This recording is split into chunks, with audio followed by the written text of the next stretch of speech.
मिळालेला सन्मान हा माझा नाही तर समाजाला दिला आहे। गावोगावी फिरताना अनेक ठिकाणी स्मशानभूमी नाही, लोकशाहीर अण्णाभाऊ साठे यांचे स्मारक नाही असे प्रश्न सोडविण्यासाठी प्रयत्न करणार असल्याचं नवनिर्वाचित आमदार अमित गोरखे यांनी पत्रकार परिषदेत सांगितले। काय म्हणाले ते पाहूयात। समाजाचे आणि अनुसूचित जातीचे प्रश्न कळावे इथपर्यंत ज्या समाजामधून आला मातंग समाजातून महार समाज जवळजवळ घरं असतात त्यांच्या वसाहतीमध्ये गेलात तुम्ही? हो, मी गेलो। काय बघितलं? मी आता दौंड सारख्या ठिकाणी गेलो, बारामती सारख्या ठिकाणी गेलो, त्या वस्त्यांमध्ये गेलो। त्या वस्त्यांमध्ये त्यांचे महत्त्वाचे प्रश्न, स्थानिक प्रश्न जास्त आहेत, लाईट, रोड हे प्रश्न जास्त आहेत। त्याचबरोबर ते पाहिलं, निधी येऊन सुद्धा तिथं वापरला जात नाही, याच्यावर तुम्ही काय विधिमंडळ? नाही, ह्याच्यावर विधिमंडळापेक्षा तिथल्या स्थानिक प्रत्येक प्रतिनिधीचं कर्तव्य। दुसरा मला प्रश्न त्या ठिकाणी आढळला की घरकुलांचा प्रश्न, म्हणजे अनेक हजार लोकांनी घरकुलासाठी अप्लाय केलं तर 200-300 झाले, होत नाही। तिथले जे स्थानिक प्रश्न आहेत, मग वायर, लाईटच्या वायरे असतील, गटारे असतील, स्मशानभूमीचा मोठा प्रश्न, हे सगळे प्रश्न आपण घेऊन काढले। आणि कुठल्या ठिकाणी कुठला प्रश्न आहे मी सविस्तर येणाऱ्या विधिमंडळात मला मांडण्याची संधी आहे। अत्याचार कमी झाले नाही, दलितावरती अत्याचाराचं प्रमाण कमी झाले, अजून काय होत आहे अशा अनेक खरडा समाजात। मी मगाशी पण माझ्या भाषणात सांगितलं की अनेक ठिकाणी अजूनही दलितांवरचे अत्याचार असतील, ते प्रमाण अजूनही चालू आहे।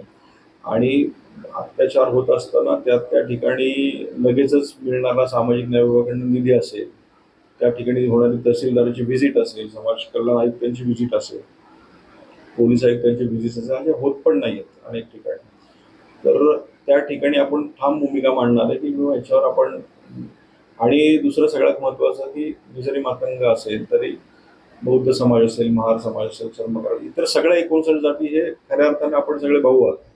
त्यामुळे हे जातीमध्ये तेढ खऱ्या अर्थाने निर्माण नाही झाली पाहिजे। आपण सगळे, जसं तुम्ही विचारले, शेजारी वगैरे राहतात, पण सगळ्यांचे प्रश्न एकच आहे। त्यामुळे ह्या प्रश्नांसाठी सगळ्या जाती एकत्र आले तर याच्यातनं सोल्युशन नक्की निघेल।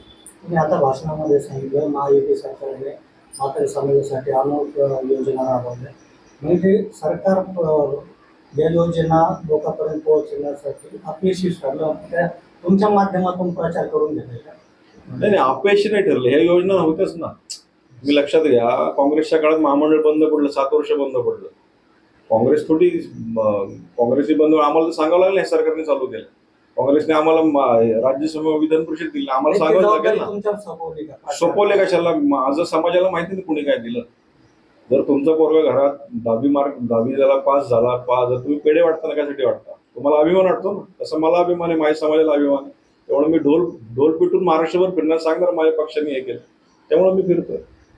तुमची आमदारकी जी तुम्हाला मिळालेली आहे, म्हणजे तुमच्या कष्टातून मिळाली की तुम्ही संघाशी निगडीत होता, संघाची शाळेत जात होता म्हणून हे बघा, लक्षात घ्या, प्रत्येकाचं शेवटी प्रत्येकाचा प्रश्न असतो की आपण कुठल्या शाळेत शिक्षण घ्यावं। आणि जरी मी संघाचा स्वयंसेवक असलो तरी मी माझ्या कष्टातनं भारतीय जनता पार्टीने मी जे सातत्यपूर्ण 15 वर्ष काम केलं। कारण आज हे नाही मिळत, लगेच लोक तिकडे उडी मारतात।